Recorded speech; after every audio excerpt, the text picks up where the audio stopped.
तो hello everyone, welcome to education point online. मेरा नाम है सचिन कुमार द्विवेदी और भाई साहब आज की इस वीडियो में हम देखने वाले हैं कि जो one of the most important component होता है किसी भी कंप्यूटर का, जिसका नाम होता है स्टोरेज यूनिट या आसान भाषा में कहूं मेमोरी भी कहते हैं, उसके बारे में हम प्रॉपर देखने वाले हैं। भैया कितने टाइप्स ऑफ मेमोरीज होती हैं, ठीक है। अभी तक हमने देख लिया जितने भी अदर कंपोनेंट्स ऑफ कंप्यूटर है, ये क्या हो रहा है, जितने भी अदर कंपोनेंट्स ऑफ कंप्यूटर है, जैसे कि हमने देखा कौन कौन से कंपोनेंट्स, इनपुट यूनिट देख लिया, आउटपुट यूनिट देख लिया, हमने सीपीयू, एएलयू, सीयू के बारे में, ये सारी चीजों के बारे में देख लिया। आज की वीडियो में हम देखने वाले भैया कि स्टोरेज यूनिट कंप्यूटर के अंदर क्या होती है। स्टोरेज यूनिट के अंदर बहुत सारे क्वेश्चंस बन के आते हैं, जैसे कि कई बार पूछ दिया जाता है डिफाइन रैम और इसके टाइप्स बताओ, या कई बार पूछ दिया जाता है डिफाइन रोम और उसके टाइप्स बताओ, या एक टाइप ऑफ मेमोरी होती है कैश, भैया हरी पत्ती वाला नहीं, ये वाला कैश होता है। इसके भी कई टाइप्स होते हैं, ये एग्जाम में पूछा जा सकता है, ठीक है। एक और टाइप ऑफ मेमोरी होती है भैया रजिस्टर्स, जहां हमारे इंस्ट्रक्शंस स्टोर होते हैं, ठीक है। ये सीपीयू के अंदर होता है, ठीक है। इसके भी कई सारे टाइप्स होते हैं जो कि एग्जाम में पूछ दिया जाता है। तो ये आपके इंडिविजुअल क्वेश्चंस है, पूछ देगा भैया डिफाइन रजिस्टर और उसका टाइप बताओ, कैश के टाइप्स बताओ, कैश क्या होता है वो बताओ, रोम बता दो। तो ये इंडिविजुअल क्वेश्चंस है, मतलब 7-7 नंबर कुल मिला के समझ लो कि इस जो आपका स्लाइड है या ये वाली जो आपकी वीडियो है, इससे ही आपके 2 क्वेश्चंस बन सकते हैं। 2 क्वेश्चन नहीं है इंडिविजुअली, एक क्वेश्चन तो हर बार आता ही आता है, 2 क्वेश्चन आप लकी रहे तो आ सकता है। वीडियो को ज्यादा लंबा ना करते हुए स्टार्ट करते हैं अपने स्टोरेज यूनिट की तरफ। भैया स्टोरेज यूनिट अगर मैं बहुत ही आसान भाषा में बताऊं, कोई भी ऐसी यूनिट जहां हम डेटा या इंस्ट्रक्शंस को, इंस्ट्रक्शंस कौन से भैया, जो यूजर अपन कमांड्स दे रहे हैं, अपन कमांड्स क्या दे रहे हैं कि कंप्यूटर को ओपन कर दो, ठीक है, कंप्यूटर को ओपन कर दो, किसी सॉफ्टवेयर को ओपन कर दो, या किसी एक फाइल को यहां से यहां तक ड्रैग ड्रॉप कर दो, है ना, मूव कट कॉपी पेस्ट कर दो। तो ये सारे इंस्ट्रक्शंस जो अपन दे रहे हैं, ये जहां पे स्टोर हो रहे हैं, वो उसको हम स्टोरेज यूनिट कहेंगे। फिर हम कोई भी फाइल्स हो गई, अपनी कोई वीडियो फाइल्स हो गई, ऑडियो फाइल्स हो गई, कोई टेक्स्ट फाइल हो गई, इसको जिस जगह पे स्टोर कर रहे हैं उसको हम कहेंगे स्टोरेज यूनिट। मोस्ट कॉमनली हम यहाँ पे रोम का यूज करते हैं, इंस्ट्रक्शंस के लिए हम रैम का यूज करते हैं, रैम हमारा सीपीयू के अंदर लगा होता है। अब चलिए अगर मैं बात करूं भैया इस डेफिनेशन की, तो ये मैंने आपके नोट्स के लिए लिखवा दी है। The storage unit of a computer system stores data and instructions temporarily और परमानेंटली। टेम्परेरीली मतलब कि भैया अगर लाइट गई तो ये डेटा उड़ जाएगा, जो कि रैम में होता है, और परमानेंटली मतलब हम अपने हार्ड डिस्क में या पेन ड्राइव में जो भी डेटा स्टोर करके रखते हैं वो परमानेंट डेटा होता है। Providing quick access to information by processing, ठीक है, सीपीयू के प्रोसेसिंग के दौरान हम क्विक एक्सेस कर पाते हैं। अब अगर मैं बात करूं स्टोरेज यूनिट की, तो भैया 2 टाइप्स ऑफ मेमोरी होती है, एक होती है वॉलेटाइल मेमोरी और दूसरी होती है भैया हमारी non volatile memory. Volatile memory ऐसी होती है, सपोज हम कोई प्रोग्राम रन कर रहे हैं, सपोज मैं कोई ब्राउज कर रहा हूं, किसी क्रोम वगैरह कुछ भी ब्राउज कर रहा हूं। अब जैसे ही अगर मैं पीसी पे ब्राउज कर रहा हूं, जैसे ही लाइट चली जाएगी तो क्या होगा, हमारा पीसी शट डाउन हो जाएगा। दोबारा जब मैं सेम चीज को ओपन करूंगा, हमारा कंप्यूटर हो चुकेगा एकदम खाली। मतलब जो क्रोम ब्राउजर में ब्राउज कर रहा था, या सपोज अगर मैं कोई एडिट कर रहा था, अगर मैंने उसको सेव नहीं किया है तो सारा काला चट्टा उड़ जाएगा। ये वाली चीज हमने खुद भी नोटिस करी होगी या कई बार सुनी भी होगी। अब ये जो मेमोरी यहाँ पे काम में आ रही थी, जो कि रैम थी, जितना भी आपका प्रोसेसिंग वाला काम था, आप क्रोम में ब्राउज कर रहे थे, आप प्रीमियर प्रो में अपना कुछ एडिट कर रहे थे, ये सारी मेमोरी कौन सी यूज हो रही थी भैया, रैम यूज हो रही थी। तो रैम क्या करेगा, एक वॉलेटाइल मेमोरी है जो कि क्या करेगा, पूरे डेटा को उड़ा देगा अगर आपने सेव करके नहीं रखा है। ऐसी मेमोरी जो कि लाइट ऑफ होने पे या पावर ऑफ होने पे, पावर डिसरप्ट होने पे वैनिश हो सकती है, या जो टेम्परेरी मेमोरी होती है, इसी को हम टेम्परेरी मेमोरी कहते हैं, ऐसी मेमोरी को हम वॉलेटाइल मेमोरी कहते हैं। और ऐसी मेमोरी जो कि परमानेंटली कहीं पे स्टोर हो जाए, लाइट उसको इफेक्ट ना कर पाए, power switch on switch off करने से उसको कोई इफेक्ट ना पड़े, जो कि रैम में मेमोरी होती, रोम में मेमोरी होती है, जो आपकी परमानेंट मेमोरी होती है हार्ड ड्राइव में, आपकी हार्ड डिस्क में, जो भी XYZ पेन ड्राइव हो गई। तो ऐसी मेमोरी को हम क्या कहते हैं भैया, नॉन वॉलेटाइल मेमोरी। क्या कहते हैं भैया, नॉन वॉलेटाइल मेमोरी, ठीक है। इसी चीज को थोड़ा डेफिनेशन के माध्यम से हम देख लेते हैं भैया। टाइप्स ऑफ मेमोरी कौन सी, एक होती है वॉलेटाइल, दूसरी होती है भैया non volatile. Volatile memory is a type of memory जहां जो कंप्यूटर मेमोरी है that loses it stored data, when the power is turned of और इंटरप्टेड। क्या भैया, पावर जब टर्न ऑफ होगा तो सारे डेटा को ये लूज कर देगा। टिपिकली ऑफर्स फास्टर एक्सेस, इसमें ज्यादा फास्ट एक्सेस होती है। अगर मैं बात करूं रैम की, तो रैम हमें फास्टर एक्सेस तो प्रोवाइड करता है, लेकिन एक बार लाइट गई तो आपका पावर कट हो जाएगा। इसीलिए भी अगर मैं बात करूं तो आजकल जहां पे भी अपन इंडस्ट्रियल यूज में बात करें तो वहां एक ऐसा वीसी का डब्बा लगाया जाता है जहां पे क्या होता है कि जब लाइट तुम्हारी चली भी जाएगी तो 2 मिनट के लिए वो बीप करेगा। हालांकि 2 मिनट का टाइमिंग नहीं होता, कुछ टाइम तक वो बीप करेगा और उसके बाद वो पावर ऑफ करेगा। तो ये इंडिकेशन होता है यूजर के लिए, एक ज्यादा सुविधा बना दी गई है कि अगर आप पीसी पे अपना काम कर रहे हो और आपने सेव नहीं किया है, लाइट चली गई तो आपके पास अभी भी थोड़ा सा टाइम रहता है कि आप 2 मिनट में सेव कर लो, उसके बाद पावर कट होता है। लैपटॉप्स में तो कोई झंझट ही नहीं है। लैपटॉप में तो आपको पता है कि भाई बैटरी इतनी चल जाएगी, पावर ऑफ होने का कोई सवाल ही नहीं है। तो ये वाला सीन रहता है। अब कुल मिला के अगर मैं अगले पॉइंट पे बढ़ूं, यूज्ड फॉर टेम्परेरी स्टोरेज, जहां पे टेम्परेरी स्टोरेज किया जाता है डेटा और इंस्ट्रक्शंस को, वहां पे हम वॉलेटाइल मेमोरी को यूज करते हैं। ठीक है, साथ ही साथ जो रैंडम एक्सेस मेमोरी है, रैंडम एक्सेस मेमोरी कौन सी भी है, RAM, it is the most common type of volatile memory used in computers. क्या इतनी चीज हमें समझ में आई? हाँ जी भैया, समझ में आ चुकी है कि वॉलेटाइल मेमोरी क्या होती है, वॉलेटाइल मेमोरी का टाइप क्या होता है। दूसरा हम देखते हैं भैया हमारी नॉन वॉलेटाइल मेमोरी क्या होती है। नॉन वॉलेटाइल मेमोरी मैंने बता ही दिया आपको, आपकी एसएसडी हो गई, आपकी हार्ड डिस्क हो गई, आपकी पेन ड्राइव हो गई, ये नॉन वॉलेटाइल मेमोरी है जिसको पावर ऑन ऑफ करने से कोई भी फर्क नहीं पड़ता है। क्या इतनी चीज हमें समझ में आई? हाँ जी भैया, समझ में आ चुकी है। तो हम यहाँ पे देख रहे हैं भैया जो हमारी नॉन वॉलेटाइल मेमोरी है is a type of computer memory that retains it storage data even when the power is turned of. अगर कोई भी इंटरप्शन आता है या पावर का टर्न ऑफ कर दिया जाता है, उससे भी इस मेमोरी को कोई फर्क नहीं पड़ेगा। इसमें जो भी डेटा और इंस्ट्रक्शंस स्टोर्ड है वो एज इट इज वहां पे स्टोर्ड रहेंगे। Generally offers a slower access time, मतलब इसमें जो एक्सेस करने वाला टाइम रहता है, अपन जो कॉपी पेस्ट कर रहे होंगे, ये सारी चीजें परफॉर्म एक्सेस कर रहे होंगे, ये थोड़ा सा स्लो होता है एज कंपेयर टू रैम। ठीक है, ये वाली चीज रहती है। अब यूज्ड फॉर परमानेंट और long term storage of data, हम कोई भी वीडियो फाइल, कोई भी ऑडियो फाइल ये सब स्टोर कर रहे होते हैं तो ये लॉन्ग टर्म के लिए स्टोर कर रहे होते हैं। ऐसे टाइम में हम नॉन वॉलेटाइल मेमोरी को यूज करते हैं। क्या इतनी चीज हमें समझ में आई? ठीक है, अब यहाँ पे सच एस एग्जाम्पल में यहाँ पे लिखा हुआ है जितने भी ऑपरेटिंग सिस्टम फाइल्स हैं या एप्लीकेशन प्रोग्राम्स, हमने कोई ऐप डाउनलोड किया, कोई भी यूजर का डेटा हो गया, मेरा कोई डेटा हो गया, आपका कोई डेटा हो गया, तो उसको हम वॉलेटाइल मेमोरी के अंदर, नॉन वॉलेटाइल मेमोरी के अंदर स्टोर करते हैं। ठीक है, अब अगर मैं बात करूं इसके एग्जाम्पल की तो भैया जो हमारा रोम हो गया, रोम क्या होता है भैया, ऐसी भी जो हमारी कंप्यूटर की मेमोरी होती है उसको हम रोम कहते हैं, रीड ओनली मेमोरी। ठीक है, रोम जो हो गया हमारा फ्लैश मेमोरी हो गई, हमारी हार्ड डिस्क ड्राइव्स हो गई, एचडीडीज जिसको कहते हैं, या फिर अगर मैं बात करूं आपकी एसएसडीज हो गई, आपकी पेन ड्राइव हो गई, ये वाली होती है अपनी हार्ड डिस्क ड्राइव। ठीक है, ये वाली चीजें जो भी हैं ये नॉन वॉलेटाइल की कैटेगरी में आती हैं। और ये हो गया हमारा रैम, ये क्या है भैया, हमारा रैम है जो कि वॉलेटाइल की कैटेगरी में आता है। तो क्या हमें फर्क समझ में आ गया कि भैया हमारा वॉलेटाइल मेमोरी क्या होता है और हमारा नॉन वॉलेटाइल मेमोरी क्या होता है? ठीक है, इतना आप नोट करिए, अगर आपने नहीं किया है ये नॉन वॉलेटाइल नोट कर लेना, साथ ही साथ आप नोट कर लोगे कि हमारा ये वॉलेटाइल क्या होता है और स्टोरेज यूनिट का डेफिनेशन नोट कर लो। इतना नोट करने के बाद फिर आगे बढ़ते हैं। तो चलिए, इतना नोट करने के बाद हम बढ़ते हैं भैया अपने रोम की तरफ। जो हमारा रोम होता है वो रीड ओनली मेमोरी होता है। रीड ओनली मेमोरी रोम का फुल फॉर्म है। रोम में क्या चीज होती है, इधर जो भी मेमोरी में डेटा प्रोग्राम किया जाता है, ये प्रोग्राम कब किया जाता है, सपोज हमारा कोई फोन है, ठीक है, जब वो फोन फैक्ट्री में बन रहा होगा उतने टाइम उसमें एक प्रोग्रामिंग होगी कि भाई साहब जब मैं अपने फोन को चालू करूं, तो इसमें नोकिया का ऐसा वो आना चाहिए, हाथ वाला, या फिर एप्पल का लोगो आना चाहिए, ये सैमसंग का लोगो आना चाहिए। इसको हम चेंज नहीं कर सकते। क्या हम चेंज कर सकते कि भैया सैमसंग के फोन में हम रियलमी का लोगो शो करना चालू कर दें? ऐसा कुछ नहीं होता है ना। तो वो जो डेटा है वो ऐसी मेमोरी में स्टोर्ड है जिसको हम प्रोग्राम नहीं कर सकते, या जिसको हम इंटरप्ट नहीं कर सकते, जिसको हम चेंज नहीं कर सकते।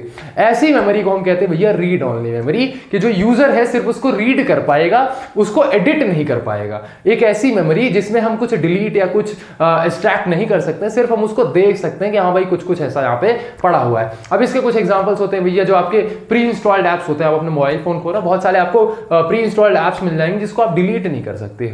जैसे हर फोन में एक फोन वाला ऐप होता है जिसको हम डिलीट नहीं कर सकते, एक हमारा फाइल्स वाला ऐप होता है, शायद उसको भी हम डिलीट नहीं कर सकते। तो जो ऐसे ऐप्स हैं जिनको हम सिर्फ रीड कर सकते हैं, उसमें इंटरप्शन नहीं कर सकते, उसको डिलीट नहीं कर सकते, उसमें कोई चेंजेस नहीं कर सकते, ऐसे जो डेटा है ये जहां पे जिस मेमोरी में स्टोर्ड है उसको हम कहते हैं रीड ओनली मेमोरी, जो कि राइटेबल नहीं है, सिर्फ रीड कर सकते हैं। अब आपको समझ में आ गया भैया हमारा रोम क्या होता है। हमारा रोम होता है रीड ओनली मेमोरी, जो कि जिसके एग्जांपल्स मैंने आपको बता दिए, जो आपके सॉफ्टवेयर है फोन में या फिर जो आपके प्री इंस्टॉल्ड एप्स हैं। अब अगर मैं बात करूं भैया इसकी डेफिनेशन की, तो जो रीड ओनली मेमोरी रोम होता है is a type of non volatile memory, that retains It's store data even when the power is turned off. It is called read only. It is called read only because the data stored in ROM cannot be easily modified or changed. तो ये चीज हमें समझ में आ चुकी है भैया। फिर अगर मैं बात करूं रोम की, ROM is used to store firmware जितने होते हैं आपके, जो आपके फोन में, आपके पीसीज में जो फर्मवेयर्स होते हैं, जो इसेंशियल सॉफ्टवेयर्स होते हैं, ठीक है, जो कि डिलीट नहीं किए जा सकते, अनइंस्टॉल नहीं किए जा सकते, ऐसे जो फर्मवेयर्स हैं, सॉफ्टवेयर्स हैं, इनको रोम में स्टोर किया जाता है। ये प्री इंस्टॉल्ड फैक्ट्री रीसेट में ही होता है। That are permanently programmed during manufacturing के टाइम पे इनको परमानेंटली प्रोग्राम किया जाता है and are necessary for the computer system to start up and operate. ये वाली चीज हो गई। इसमें भी जो आपके ऑपरेटिंग सिस्टम्स होते हैं, जितने भी आपके ऑपरेटिंग सिस्टम्स हो गए, ठीक है, विंडोज हो गया, ठीक है, लिनक्स हो गया, जिस ऑपरेटिंग सिस्टम पे आप काम कर रहे हो, आपका ओएस हो गया, आईओएस हो गया, ये सारे ऑपरेटिंग सिस्टम जितने होते हैं ये प्री इंस्टॉल्ड होते हैं। ये भी ऐसे सॉफ्टवेयर है जिनमें हम छेड़छाड़ नहीं कर सकते, ये भी मैन्युफैक्चरिंग के टाइम पे ही डाले जाते हैं। तो ये सारी इंफॉर्मेशन जो रहती है वो रोम के अंदर डाली जाती है, जिसको हम सिर्फ रीड कर सकते हैं, इंटरप्ट नहीं कर सकते। अब इसके एग्जांपल्स मैंने आपको पहले ही बता दिया था कि भैया जो स्मार्टफोन में सॉफ्टवेयर होते हैं, प्री इंस्टॉल्ड ऐप्स होते हैं, आपके ऑपरेटिंग सिस्टम्स हो गए, तो ये सारी चीजें जो है इसके अंदर आती हैं। अब उसके बाद अगर मैं बात करूं भैया इसके टाइप्स की, तो टाइप्स में सबसे पहला आता है भैया प्रोग्रामेबल रीड ओनली मेमोरी। अब पी रोम की भैया क्या कहानी रहती है, जैसे अभी तक हमने देखा कि जो हमारा नॉर्मल रोम रहता है, रोम में हम क्या करते हैं भैया, सिर्फ और सिर्फ रीड कर सकते हैं, उसमें कोई भी चेंज नहीं कर सकते हैं। अब अगर मैं बात करूं पी रोम की, तो आफ्टर मैन्युफैक्चरिंग आप उसमें सिर्फ एक बार चेंज कर सकते हो, एक बार उसको दोबारा से रीराइट कर सकते हो, प्रोग्राम कर सकते हो।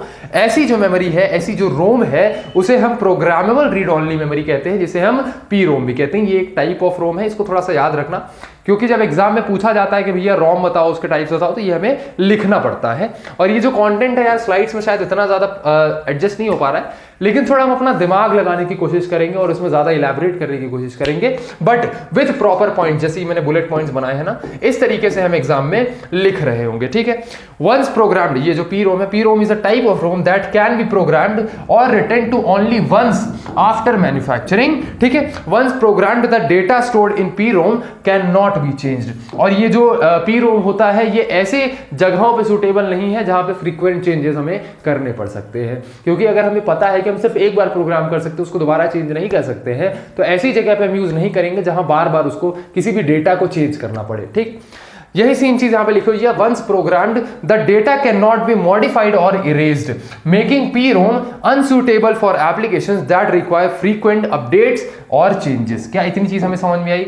हाँ जी भैया समझ में आ चुकी है। अब इस चीज को आप नोट कर लो, यहां इसको इरेज कर देता हूं मैं, ये हो गया इरेज, ठीक है। इस चीज को आप नोट कर लोगे, उसके बाद हम वीडियो में आगे बढ़ते हैं। अब इसी में अगर मैं रोम के अगले टाइप्स की बात करूं, तो भैया अगला टाइप आता है हमारा इरेजेबल पी रोम, मतलब is erasable P ROM.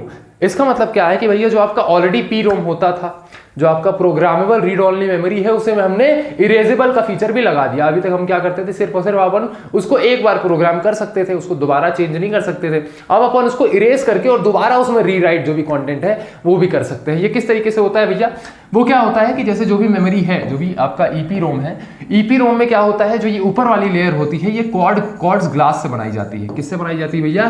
Quartz glass से बनाई जाती है। हालांकि ये सिलेबस में मेरे ख्याल से उतना प्रोमिनेंट है नहीं, लेकिन आपकी नॉलेज में होना चाहिए। और ये चीज याद रखोगे ना तो थोड़ा सा ज्यादा आसानी होगी इसको याद रखना।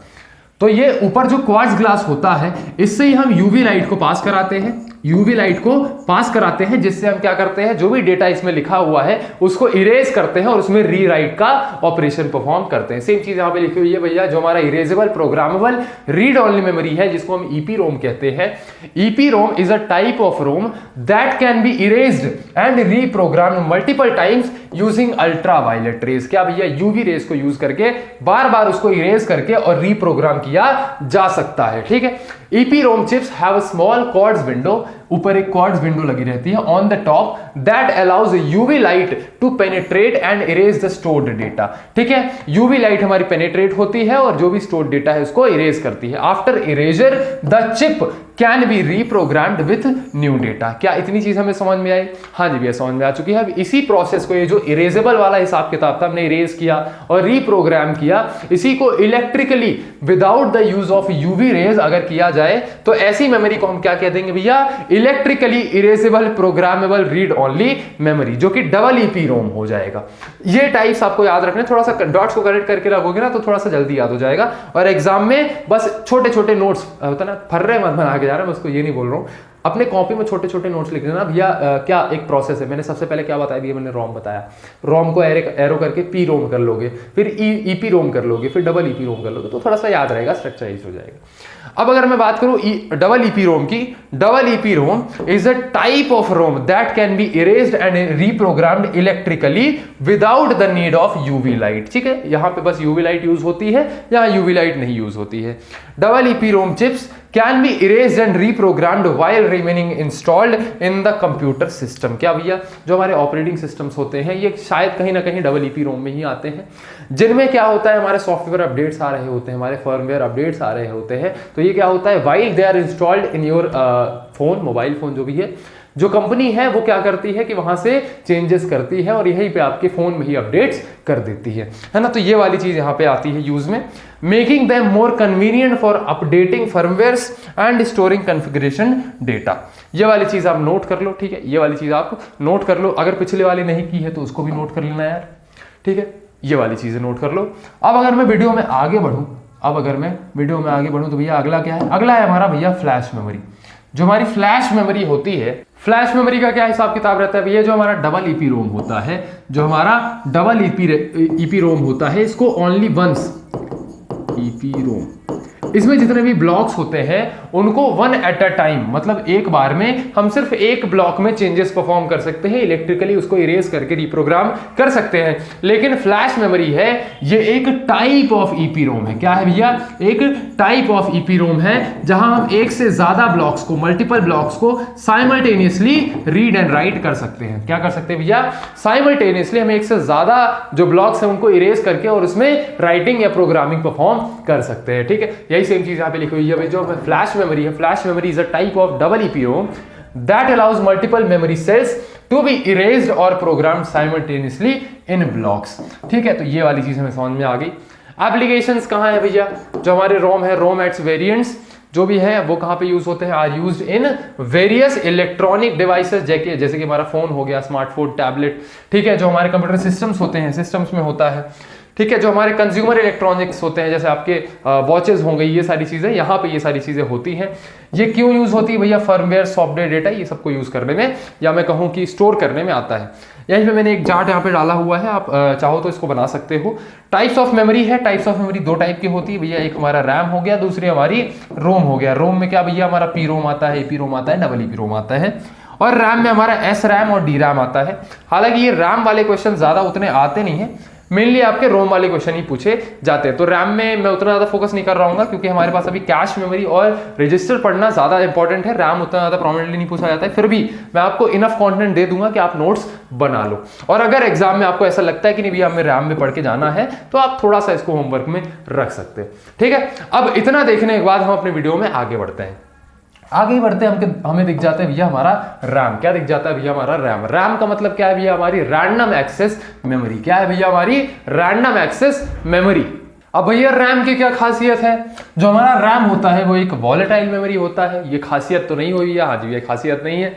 वॉलेटाइल मेमोरी मैंने क्या बताया था, जैसे ही पावर ऑफ हुई जो आपका डेटा है वो इरेज हो जाएगा। तो ये जो वॉलेटाइल मेमोरी है, that stores data and instructions that the CPU needs to access. CPU के जो भी प्रोसेसिंग होती है उसमें जो एक्टिवली जो मेमोरी पार्टिसिपेट कर रही होती है उसे हम क्या कहते हैं भैया, रैम कहते हैं। और जो रैम रहता है, जो भी ऑपरेटिंग सिस्टम में आपके काम हो रहे हैं, रीड एंड राइट वाला हिसाब किताब हो रहा है, या मैं बात करूं कि जो हमारी प्रोग्रामिंग हो रही है, जो टेम्परेरी प्रोग्रामिंग है, CPU के अंदर इंस्ट्रक्शंस को एग्जीक्यूट किया जा रहा है, वो सारी चीजें कौन सी मेमोरी एक्टिवली पार्टिसिपेट करती है भैया, जो हमारी रैंडम एक्सेस मेमोरी रहती है, जिसको हम रैम कहते हैं, वो एक्टिवली पार्टिसिपेट करती है। अब अगर मैं बात करूं अनलाइक रोम की, unlike ROM, RAM allows data to be both read from and written to. मतलब उसमें अपन रीड भी कर सकते हैं और उसमें राइट भी कर सकते हैं, making it suitable for temporary storage of program instructions and data. ठीक है, रैम सर्व्स एज, जब अपन CPU में एग्जीक्यूशन कर रहे होते हैं किसी कंप्यूटर सिस्टम में, तो ये as a primary memory work करता है, जो क्या करता है, जो प्रोवाइड करता है भैया हमारा faster access to data and instructions को। क्या इतनी चीज़ हमें समझ में आई? हाँ जी भैया समझ में आ चुकी है। अब यहीं पे 2 पॉइंट्स और है कि ये जो भी डेटा है उसको टेम्परेली होल्ड करता है, जो कि एप्लीकेशन डेटा हो गए या आपको ऑपरेटिंग सिस्टम के जो कंपोनेंट्स हो गए, इनको टेम्परेली होल्ड करता है। क्यों टेम्परेली होल्ड करता है भैया? क्योंकि ये वॉलेटाइल मेमोरी है और इसमें जो डेटा है वो इरेजेबल होता है। RAM is faster as compared to ROM due to its presence as internal memory of the computer. Internal memory of the computer भैया कहाँ? CPU में डला होता है। कहाँ डला होता है भैया? CPU में डला होता है। RAM has less storage capacity, जहाँ हमने देखा भैया जो हमारा कोई और स्टोरेज वो रहती है, तो हमारे 512 एक सेकंड, तो हमारे 512 SSD रहती है, हार्ड ड्राइव रहती है 1 TB की। वहीं जो हमारा RAM रहता है वो 16 GB का रहता है, 4 GB का रहता है और 8 GB का रहता है, या एक्सपेंडेबल ही होता है, 32 GB बन कर सकते हैं। अब मेनली अगर मैं देखूँ रैम के 2 टाइप्स होते हैं भैया, कौन कौन से? एक जो हमारा होता है स्टैटिक रैम, दूसरा होता है भैया हमारा डायनेमिक रैम, जिसको हम SRAM और DRAM भी कहते हैं। तो इतना नोट करो, उसके बाद हम SRAM और DRAM की तरफ बढ़ते हैं। चलिए अब अगर मैं बात करूं भैया जो हमारे टाइप्स ऑफ रैम होते हैं जिसमें SRAM और DRAM आता है, देखो स्टैटिक और डायनेमिक रैम में ऐसे कुछ ज्यादा फर्क नहीं होता है, सिर्फ और सिर्फ यूजेज का फर्क होता है depending on the access time जो भी लग रहा है या जो भी उसकी परफॉर्मेंस है। अब अगर मैं बात करूं जो SRAM है, SRAM हमारा फ्लिप फ्लॉप्स को यूज करता है। भैया फ्लिप फ्लॉप्स क्या होते हैं? अभी इस चीज को मत जानो, बहुत ज्यादा कंफ्यूज हो जाओगे, लेकिन 3rd सेमेस्टर में आप डिजिटल इलेक्ट्रॉनिक्स एक सब्जेक्ट आएगा DCS करके, उसमें आप पढ़ने वाले हो कि आपके फ्लिप फ्लॉप्स क्या होते हैं, various types of flip flops होते हैं, RS JK, ठीक है। तो उसमें आप पढ़ने वाले फ्लिप फ्लॉप्स क्या होते हैं। लेकिन अभी तक के लिए बस इतना ध्यान रखना कि जो SRAM है वो फ्लिप फ्लॉप्स को यूज करता है, जिसकी वजह से वो DRAM के मुकाबले ज्यादा फास्टर होता है, उसका जो एक्सेस टाइम रहता है वो कम रहता है, साथ ही साथ वो ज्यादा एक्सपेंसिव पड़ता है क्योंकि वो फास्ट रहता है, ज्यादा एक्सेस टाइम जो उसका है वो कम रहता है, ज्यादा सूटेबल रहता है, इसलिए वो ज्यादा एक्सपेंसिव होता है, उसको बनाने की कॉस्ट ज्यादा आती है। साथ ही साथ जो हमारा SRAM है उसको कैश मेमोरी में यूज किया जाता है। कैश कौन सा भैया? कैश हमारा ये वाला कैश, ठीक है। अभी ये क्या होता है इसको हम आगे देखने वाले हैं, अभी के लिए इतना दिमाग मत लगाओ। लेकिन CPU के अंदर जो कैश मेमोरी लगी रहती है उसमें जो मेमोरी यूज होती है उसे हम SRAM कहते हैं। सेम चीज यहां पे मैंने लिखी है, जो हमारा स्टैटिक रैम है, SRAM is a type of RAM that uses flip flops to store data. It does not need to be refreshed like dynamic RAM and offers faster access time. SRAM provides high-speed access to data and is commonly used in cache memory, where speed is crucial for improving CPU performance. CPU की performance को enhance करने के लिए जो हमारा faster memory है वो वहाँ पे लगाया जाता है. अब अगर मैं बात करूँ SRAM is faster and more reliable than DRAM, but requires more space and power, making it more expensive to manufacture. क्या इतनी चीज हमें समझ में आई? हाँ जी, ये समझ में आ चुकी है. अब अगर मैं बात करूं डायनेमिक रैम की, तो अपार्ट फ्रॉम जो हमारा SRAM है, डायनेमिक रैम जस्ट उसके अपोजिट रहता है. जो हमारा डायनेमिक रैम रहता है वो क्या करता है, कैपेसिटर्स को यूज करता है. क्या हमें कैपेसिटर्स पता है? हाँ जी भैया पता है. इसका कुछ ऐसा हिसाब किताब रहता था, हम अपने सर्किट्स में ऐसा यूज करते हैं कैपेसिटर्स को. तो जो हमारे कैपेसिटर्स होते हैं वो DRAM में यूज होते हैं.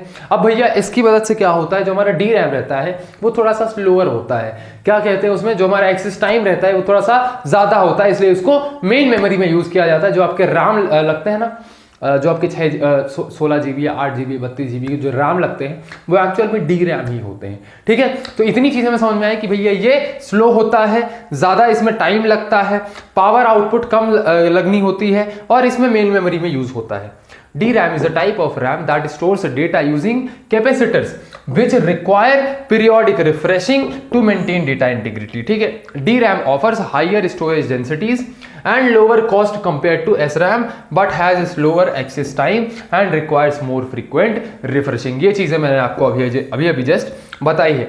DRAM is more cost effective, थोड़ा सस्ता होता है भैया SRAM के कंपैरिजन, और स्पेस भी कम खाता है than SRAM, making it suitable for main memory. जो आपका RAM है, RAM में क्या यूज होता है भैया, हमारा DRAM यूज होता है कंप्यूटर सिस्टम के अंदर. तो ये चीज आप नोट कर लो. उसके बाद हम पढ़ते हैं भैया अपने कैश मेमोरी की तरफ. चलिए अब ये एक और पॉइंट है. इन सिंपल टर्म्स SRAM जो होता है वो, उसको समझो कि एक छोटी सी टेबल है जिसके ऊपर बहुत सारा डेटा रखा हुआ है. उसको अपन इजीली पिक करके रीड एंड राइट उसमें ऑपरेशन परफॉर्म करते हैं, लेकिन जो टेबल है वो थोड़ी महंगी आती है. अब दूसरी तरफ इसी का जो DRAM है, DRAम को एक बड़ा सा व्हाइट बोर्ड समझो जो कि सस्ता आता है, लेकिन इसमें read and write operation perform करना थोड़ा स्लो होता है भैया, हाथ पर इधर बहुत ज्यादा चलाना पड़ता है. अब जो हमारा SRAM है वो कुछ ऐसा दिखता है, जो एक ब्लैक कलर की पट्टी टाइप की रहती है, और इसमें ये नोकीले दाने दाने जैसे निकले होते हैं, इसको हम SRAM कहते हैं। और जो हमारे DRAM रहते हैं वो इस तरीके के कुछ चिप्स होते हैं जो कि जिनकी कुछ साइज होती है 4 GB, ठीक है, 6 GB, तो ये कुछ साइज के चिप्स होते हैं, तो ये चीज़ आप नोट कर लो, ठीक है। इसके बाद हम बढ़ते हुए जो हमारा कैश मेमोरी है उसकी तरफ, जो हमारा कैश मेमोरी है उसकी तरफ। अगर मैं बात करूं कैश मेमोरी की, तो कैश मेमोरी एक ऐसी मेमोरी होती है जो कि छोटी होती है पहले तो, और हाई स्पीड मेमोरी होती है। ये क्या करती है, जो हमारा एक्चुअल रैम है, जो हमारा एक्चुअल जो मेन मेमोरी है जिसको हम रैम के नाम से जाते हैं, रैम और सीपीयू के बीच में एक और छोटा सा स्टोरेज डिवाइस लगा दिया जाता है, इसे हम कैश कहते हैं। ये क्या करता है, रैम से स्टोरेज उठाएगा, जो भी डेटा इंस्ट्रक्शन है उसको उठाएगा और यहाँ पे स्टोर करके रखेगा, ताकि जब सीपीयू को जरूरत पड़े तो वो जल्दी से एक्सेस कर पाए, क्योंकि कैश मेमोरी हाई स्पीड है, ज्यादा छोटी है, तो यहां से एक्सेस करना उसको ज्यादा आसान पड़ रहा होगा। ठीक, यही कॉन्सेप्ट लगता है हमारा कैश मेमोरी में। यहाँ पे मैंने एक डायग्राम भी डाला है, जो हमारा सीपीयू है, ठीक है, और जो हमारा मेन मेमोरी है उसके बीच में एक कैश मेमोरी होता है, एक कैश मेमोरी होता है। अगर मैं बात करूं कैश मेमोरी की, तो मेन मेमोरी से जब ये रीड एंड राइट करता है तो ये थोड़ा सा ब्लॉक ट्रांसफर होता है, इसमें ब्लॉक बाय ब्लॉक डेटा जाता है, ब्लॉक बाय ब्लॉक डेटा जाता है, जिसकी वजह से ये थोड़ा स्लो प्रोसेस होती है। लेकिन अगर मैं बात करूं सीपीयू और कैश मेमोरी के बीच में, तो ये फास्टर प्रोसेस होती है, जिसमें हम वर्ड ट्रांसफर करते हैं। इस वजह से ये सीपीयू और कैश की मेमोरी के बीच में एक फास्टर मीडियम का सपोर्ट देती है।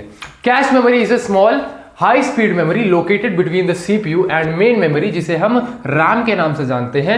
It stores frequently access data and instructions to reduce access time and improve overall system performance. Cache memory serves as a temporary storage। यहाँ पे भी हम temporary data को और instruction को store करते हैं, storage buffer for frequently accessed data and instructions that the CPU needs to access quickly। कुल मिला के यार बहुत ज़्यादा इसको चोचलाबाजी करना नहीं है, इसको नोट जरूर कर लेना। लेकिन बात क्या है कि यह कैश मेमोरी एक हाई स्पीड ज़्यादा छोटी मेमोरी की तरह एक्ट करता है, जो कि मेन मेमोरी और सीपीयू के बीच में होता है, जहां से जो डेटा का ट्रांसफर है वो थोड़ा सा फास्ट हो जाता है, इसलिए कैश मेमोरी को लगाया जाता है। Bye storing copies. अब क्या भैया, इधर से कट पेस्ट हो रहा है? नहीं भैया, जो मेन मेमोरी में डेटा है उसी को कॉपी किया जा रहा है। क्या किया जा रहा है भैया? उसकी कॉपीज को स्टोर किया जा रहा है, ताकि जो सीपीयू को जरूरत पड़े तो फ्रीक्वेंट एक्सेस यहाँ पे हो पाए। क्या इतनी चीजें हमें समझ में आई? हाँ जी भैया, समझ में आ चुकी है। इससे क्या होता है, जो टाइम है वो रिड्यूस होता है, और सीपीयू जो डेटा को फेच करना चाहता है मेन मेमोरी से, अब उसको कम टाइम लग रहा होगा। क्या इतनी चीज हमें समझ में आई भैया कैश मेमोरी क्या होती है और इसमें क्या यूज होता है? भैया कैश मेमोरी में हमारा जो SRAM, जिसको हम स्टैटिक रैम कहते हैं, वो यूज होता है। क्या इतनी चीज हमें समझ में आई? हाँ जी भैया, समझ में आ चुकी है। अब अगर मैं बात करूं भैया हमारे कैश मेमोरी के टाइप्स कितने होते हैं, तो कैश मेमोरी के मेनली 2 टाइप्स होते हैं। एक होता है भैया लेवल 1 कैश, दूसरा होता है भैया हमारा लेवल 2 कैश। अब इन दोनों में डिफरेंस क्या होता है? जो हमारा लेवल L1 कैश होता है, ये क्या होता है, सीपीयू के ऊपर डायरेक्टली प्लेस्ड होता है, ताकि ज्यादा फास्टर एक्सेस कर पाए। जो L2 कैश होता है, ये सीपीयू के अंदर प्रेजेंट नहीं होता, ये सीपीयू से हल्का सा पास में ही, उसके क्लोज टू ही प्रेजेंट होता है। L1 से थोड़ा सा कम, जिसे कहते हैं, जो L1 है वो ज्यादा फास्टर है, L2 जो है वो थोड़ा सा हल्का स्लोअर है L1 से, लेकिन फिर भी जो हमारा L2 है वो मेन मेमोरी से, जो कि हमारा रैम है, उससे कहीं ज्यादा फास्ट होता है। और क्योंकि ये सीपीयू के जस्ट बाजू में प्रेजेंट है, तो सीपीयू के साथ जो इसका लेन देन रहता है डेटा का, इंस्ट्रक्शंस का, वो मेन मेमोरी के कंपैरिजन बहुत ज्यादा फास्टर होता है। तो ये 2 टाइप्स ऑफ कैश हो गए, जो कि L1 है और L2 है। सेम चीज मैंने यहां पर लिखी है। सेम चीज क्या लिखी हुई है? एक होता है भैया हमारा प्राइमरी कैश, जिसे हम L1 कैश से नाम जानते हैं, इसे लेवल 1 कैश भी कहा जाता है। क्या कहा जाता है भैया? लेवल 1 कैश भी कहा जाता है। Primary cache also known as level 1 cache, L1 cache is the smallest and fastest cache memory located directly on the CPU chip. CPU chip के ऊपर डायरेक्टली इसको प्लेस किया जाता है। L1 cache offers extremely fast access times, providing the CPU with rapid access frequently used data and instructions। मतलब कि जो data और इंस्ट्रक्शंस हैं, जिसको रैपिड एक्सेस की जरूरत है, फास्ट एक्सेस की जरूरत है, वहां पे L1 कैश की यूज होती है। जो L1 कैश है ये थोड़ा सा ज्यादा छोटा होता है as compare to L2 cash, और साथ ही साथ मेमोरी जो हमारा मेन मेमोरी है वो तो उससे तो कई ज्यादा छोटा होता है, ड्यू टू स्पेस कंस्ट्रेंट्स। जो हमारा, क्योंकि ये सीपीयू के ऊपर जस्ट प्रेजेंट होता है, इसलिए इसको बहुत ज्यादा छोटा रखा जाता है। L1 cache is relatively small in size, typically ranging from a few kilobytes to a few megabytes. ये नहीं भी याद रहेगा तब भी कोई दिक्कत नहीं, लेकिन यार नोट जरूर कर लेना। ये सारे जो टेक्निकल टर्म्स है, इसको जब एग्जाम में लिखोगे ना, एग्जामिनर खुश हो जाएगा। अब अगर मैं बात करूं सेकेंडरी कैश की, जो हमारा L2 कैश होता है, L2 कैश जैसा कि मैंने बताया कि जो ये L2 कैश होता है, ये थोड़ा located separate chip close to the CPU but not directly on the CPU chip. मतलब सीपीयू चिप के ऊपर डायरेक्टली प्लेस नहीं होता है, सीपीयू के पास में ही एक छोटी सी चिप बनाई जाती है जिसमें L2 कैश को रखा जाता है। ये थोड़ा सा लार्जर कैपेसिटी होल्ड करता है as compare to L1 cache, allowing it to store more data instructions for quick access. ठीक है, while still much faster than memory, main memory से ज्यादा फास्टर होता है लेकिन L1 कैश से थोड़ा सा स्लो होता है अगर मैं बात करूं L2 कैश की। तो ये चीजें हम समझ में आ गई भैया, इस चीज को नोट कर लेंगे और फिर वीडियो में हम आगे बढ़ते हैं, आगे देखते हैं भैया हमारे रजिस्टर्स क्या होते हैं। चलिए अब बात कर लेते हैं भैया हमारा रजिस्टर्स क्या होता है। अब देखो यार, अगर मैं बात करूं रजिस्टर्स की तो रजिस्टर्स को समझो भैया हमारा मिस्त्री हो गया, हमारा मिस्त्री हो गया। देखो क्या होता है, सपोज हमारे यहाँ ये पंखा खराब हो गया, ठीक है, पंखा खराब हो गया, अब कोई मिस्त्री आया और वो ढेर सारे पाने वाले जो प्लास हो गया ये सारी चीजें लेके अपने लेके चढ़ गया कि भैया मैं इसको बनाऊंगा। अब ये क्या करेगा, नीचे एक बंदा खड़ा होगा जिसको बोलेगा ये वाला पाना पकड़ना जरा, ये वाला पिचकस पकड़ना जरा, ये जो आपका प्लास है ये पकड़ना जरा। तो ये क्या करेगा कि टेम्परेरली जो आपका हैंडसेट है जो भी है उसको टेम्परेरली एक नीचे खड़े हुए बंदे को पकड़ा रहा है कि इसको होल्ड करके रख और जब मैं मांगूंगा तब दे देना। क्या एक प्रोसेस चल रही है, प्रोसेस कौन सी हो गई भैया, पंखा बनाने की प्रोसेस हो गई। नीचे एक बंदा खड़ा है जिसको हम अपने जो इंस्ट्रूमेंट्स हैं वो दे रहे हैं और जरूरत पड़ने पर उससे ले रहे हैं, मतलब कि वो टेम्परेरली उन इंस्ट्रूमेंट्स को होल्ड करके रख रहा है। रजिस्टर वही नीचे खड़ा हुआ बंदा है और जो ऊपर पंखा बना रहा है वो हो गया हमारा सीपीयू। तो जो सीपीयू प्रोसेसिंग कर रहा है, जो भी प्रोसेस परफॉर्म कर रहा है, उसमें उसको कुछ भी डेटा इंस्ट्रक्शंस की जरूरत है वो क्या करता है, टेम्परेरली जो रजिस्टर है उसको होल्ड करने के लिए दे देता है। क्या रजिस्टर का रोल हमें समझ में आ गया? हाँ जी, समझ में आ गया। क्या ये सीपीयू के अंदर डायरेक्टली प्रेजेंट होता है? हाँ जी भैया, ये सीपीयू के अंदर डायरेक्टली प्रेजेंट होता है। अब अगर मैं बात करूं इसकी डेफिनेशन की, जो रजिस्टर होता है, registers are small high speed storage locations within the CPU used to temporarily hold data and instructions during processing. कहां भैया? During processing. कैश जो होता था वो रैम और हमारे जो सीपीयू उसके बीच में कनेक्शन का काम करता था, लेकिन प्रोसेसिंग के टाइम पे जो डेटा और इंस्ट्रक्शन को होल्ड करना होता है वो भैया कौन करता है? रजिस्टर करता है। कौन करता है भैया? रजिस्टर करता है। They are directly accessible by the CPU for rapid data manipulation. ये मैंने एक डायग्राम यहाँ पे रखा है। हमारा इनपुट डिवाइस है, इनपुट गया यहाँ अंदर, control unit, arithmetic logic unit और रजिस्टर, ये तीन चीजें यहाँ पे लगी होती हैं। यहाँ मेमोरी से आदान प्रदान होता रहता है और ये आउटपुट डिवाइसेस लगी है। बहुत सारे टाइप्स ऑफ रजिस्टर्स होते हैं, पीसी, एसी, एमएआर, और ये ज्यादा याद नहीं रखना है, हालांकि मैं बताऊंगा आगे क्या टाइप्स ऑफ रजिस्टर्स होते हैं। जो मेन है जो आपके सिलेबस में है उनको मैं कवर करा दूंगा, ठीक है। इतना नोट करने के बाद हम बढ़ते हैं भैया हमारे टाइप्स ऑफ रजिस्टर्स क्या होते हैं। अगर मैं बात करूं मैं टाइप्स ऑफ रजिस्टर्स की, तो सबसे पहला होता है भैया इंस्ट्रक्शन रजिस्टर। क्या होता है भैया? Instruction register. जैसा कि नाम से ही पता लग रहा है ये क्या होल्ड करता होगा भैया? हमारे जो सेट ऑफ इंस्ट्रक्शंस है जो सीपीयू प्रोसेसिंग के टाइम पे यूज कर रहा है, जो यूजर से मिले हैं, वो इंस्ट्रक्शंस को होल्ड करने का काम कौन सा रजिस्टर करता होगा भैया? इंस्ट्रक्शन रजिस्टर, जिसे हम शॉर्ट में आईआर का नाम भी देते हैं। इंस्ट्रक्शन रजिस्टर होल्ड करता होगा। The instruction register holds the current instruction, जो करंट में इंस्ट्रक्शन एग्जीक्यूट हो रहा है बाय द सीपीयू उसको होल्ड करता है। अब ये चीज याद रखना आगे चल के, जैसे ये हमारा प्रोग्राम काउंटर है, ये क्या करता है? नेक्स्ट इंस्ट्रक्शन जो आने वाला है उसका जो एड्रेस है उसको होल्ड करके रखता है। चलिए, when an instruction is fetched from memory, it is loaded into the instruction register for decoding and execution by the computer। जो भी मेन मेमोरी है, मेन मेमोरी से जब भी कोई इंस्ट्रक्शन आता है तो सबसे पहले वो हमारे इंस्ट्रक्शन रजिस्टर में जाता है, उसके बाद वहां से सीपीयू फेच करता है। क्या इतनी चीज हमें समझ में आई? हाँ जी, ये समझ में आ चुकी है। ये काम हो गया हमारे इंस्ट्रक्शन रजिस्टर का। अब अगर मैं बात करूं भैया अपने प्रोग्राम काउंटर की, तो जैसे देखो ये एक लाइन है जिसमें मल्टीपल इंस्ट्रक्शंस लगे हुए हैं। यहाँ पे सीपीयू भाई साहब बैठे हुए हैं, ठीक है, यहाँ पे सीपीयू भाई साहब बैठे हैं। सबसे पहला जो इंस्ट्रक्शन होगा, इस इंस्ट्रक्शन को स्टोर कर रहा होगा कौन सा भैया? हमारा आईआर। लेकिन जो इसके बाद वाला इंस्ट्रक्शन होगा, इसका एड्रेस कौन स्टोर कर रहा होगा भैया? हमारा प्रोग्राम काउंटर। तो क्या हमें ये चीज समझ में आ गई कि जो भैया लाइन में दूसरा नेक्स्ट इंस्ट्रक्शन लगा हुआ है, उसका जो डेटा, उसका जो मेमोरी एड्रेस है, उसको कौन स्टोर करने का काम करेगा भैया? पीसी स्टोर करने का काम करेगा, जिसे हम प्रोग्राम काउंटर के नाम से जानते हैं। अब उसके बाद the CPU uses the program counter to keep track of the memory location of the next instruction to be executed in the program sequence. मतलब कि जो नेक्स्ट इंस्ट्रक्शन है उसके बाद ये होगा, फिर ये होगा, फिर ये होगा। तो ये जो नेक्स्ट इंस्ट्रक्शंस परफॉर्म होने वाले हैं, इनका जो डेटा, जो बही खाता बनाना है, वो प्रोग्राम काउंटर बनाता है। क्या इतनी चीज हमें समझ में आई? हाँ जी भैया, समझ में आ चुकी है। तीसरी चीज, हम मेमोरी एड्रेस रजिस्टर की अगर बात करें, मेमोरी एड्रेस रजिस्टर क्या होता है भैया? ये हमारा सेट ऑफ इंस्ट्रक्शन है, इसमें जो भी डेटा यूज हो रहा होगा होगा, मेमोरी में उसका लोकेशन या मैं कहूं उसका एड्रेस क्या है, इसको स्टोर करने का काम हमारे MAR का होता है। MAR क्या भैया? मेमोरी एड्रेस रजिस्टर, कि मेमोरी में किसी भी डेटा का क्या एड्रेस है उसको स्टोर करने का काम कौन करता है भैया? कौन सा रजिस्टर करता है? हमारा MAR करता है। The memory address registers hold the memory address of the data to be fetched or stored in the main memory. When the CPU needs to read or write data from main memory, it uses the memory address registers to specify the memory location. मतलब कोई भी data अगर execute किया जा रहा है, fetch किया जा रहा है फ्रॉम और टू द मेन मेमोरी जो रैम है, वहां से अगर कोई भी डेटा फेच किया जा रहा है तो वो कहाँ, उसका जो एड्रेस है वो कहाँ स्टोर किया जाएगा भैया? MAR में स्टोर किया जाएगा। क्या ये तीनों टाइप्स ऑफ रजिस्टर हमें समझ में आ चुके हैं? हाँ जी भैया, समझ में आ चुके हैं। चलिए अब अगला टाइप ऑफ रजिस्टर है भैया हमारा, अगला टाइप ऑफ रजिस्टर है हमारा मेमोरी बफर रजिस्टर। क्या है भैया? हमारा मेमोरी बफर रजिस्टर। अब भैया ये मेमोरी बफर रजिस्टर और मेमोरी जो डेटा रजिस्टर है ये आपको बहुत ज्यादा सिमिलर से लगेंगे, लेकिन ये एक्चुअली सिमिलर है नहीं।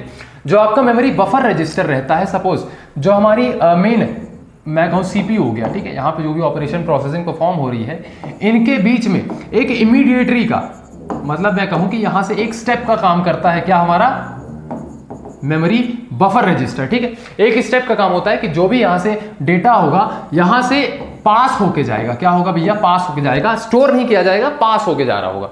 यही सेम चीज यहां लिखी हुई है। The memory buffer register temporarily holds data being transferred between the CPU and the main memory. When data is read from और written to main memory, it passes through the memory buffer register as an intermediary step. वहीं अगर मैं बात करूं memory data register की, तो इन दोनों के बीच में जब मेमोरी डेटा रजिस्टर लगाया जाएगा तो ये एक इमीडिएटरी स्टोरेज डिवाइस की तरह एक्ट करेगा, जहां हम डेटा को स्टोर करा रहे होंगे। कहां भैया? डेटा को स्टोर करा रहे होंगे। जो हमारा प्रोग्राम काउंटर रहता था, जो हमारा इंस्ट्रक्शन रजिस्टर रहता था, वहां हम इंस्ट्रक्शन को या मैं कहूं नेक्स्ट इंस्ट्रक्शन जो है उसको स्टोर कराते थे। MDR में हम डेटा को स्टोर कराते हैं, ठीक है। The memory data register holds the actual data being fetched from or stored into the main memory. When data is read from main memory, it is temporarily stored। मतलब कि यहाँ पे temporarily इसको स्टोर किया जाता है, वहां सिर्फ पास थ्रू किया जाता था। इसके बीच में किसके बीच में भैया? CPU और मेन मेमोरी। मेन जो आपकी मेमोरी है कौन सी भैया? जो मेन मेमोरी है, जो मेन मेमोरी है, इन दोनों के बीच में एक स्टोरेज यूनिट का काम ये करता है। तो ये दोनों चीजें हमें समझ में आ गई। लास्टली हमारा आता है भैया एक्यूमुलेटर। क्या आता है भैया? हमारा लास्टली आता है एक्यूमुलेटर। एक्यूमुलेटर का काम क्या है भैया? जितने भी ALU वाले ऑपरेशंस होंगे, एरिथमेटिक और लॉजिक यूनिट वाले जो भी ऑपरेशंस होंगे, इनको टेम्पररी स्टोर करने का काम कौन से रजिस्टर में होता है भैया? एक्यूमुलेटर के अंदर होता है। यही सेम चीज यहां लिखी हुई है। The accumulator is a special purpose register used for arithmetic and logic operation with in the CPU। During the execution of instructions the accumulator stores intermediate results and final outputs of arithmetic and logic units. Suppose अगर मैंने 2 + 2 किया, ये जो 4 answer आ रहा होगा ये कौन सा रजिस्टर में स्टोर हो रहा होगा भैया? एक्यूमुलेटर में स्टोर हो रहा होगा। क्या इतनी चीज हमें समझ में आई? हाँ जी भैया, समझ में आ चुकी है। इस चीज को आप नोट कर लो, फिर हम वीडियो में आगे बढ़ते हैं। कहाँ भैया? आगे बढ़ते हैं यार, इस चीज को नोट कर लो, मैं आगे आ गया।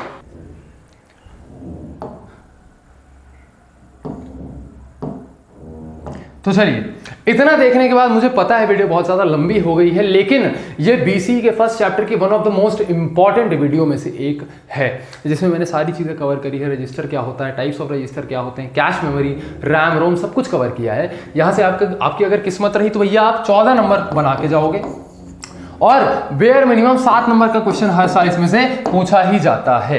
ठीक है, तो ये वीडियो को बिल्कुल इग्नोर मत करना। ये नहीं कि भैया लंबी वीडियो है तो अपन ने पूरी नहीं देखी, अगर स्किप करके आए हो तो दोबारा जाके देख लेना। वहीं अगर मैं बात करूं भैया, हमारे इंजीनियरिंग केमिस्ट्री के बैचेस ऑनलाइन है, इंजीनियरिंग फिजिक्स के बैचेस ऑनलाइन है। BCE का ये वाला चल ही रहा है। B3 का अभी नॉलेज नहीं है, लेकिन मोस्ट प्रोबेबली फ्यूचर में आ रहा होगा। अब साथ ही साथ BME का भैया ने डाल दिया है ऑलरेडी, हमारी प्लेलिस्ट सभी के डिस्क्रिप्शन में आपको लिंक मिल जाएंगे। साथ ही साथ हमारा जो एजुकेशन पॉइंट ऑनलाइन ऐप है, वहां पे आपको M1 M2 और इंजीनियरिंग ग्राफिक्स और BCEM के कोर्सेज 799 पे मिल जाएंगे, तो आप जाके वहां पे फेच कर सकते हो। हर चीज की आपको जो लिंक है वो डिस्क्रिप्शन में मिल जाएगी। तब तक के लिए चीजों को रिवाइज करो। आपका बहुत बहुत धन्यवाद।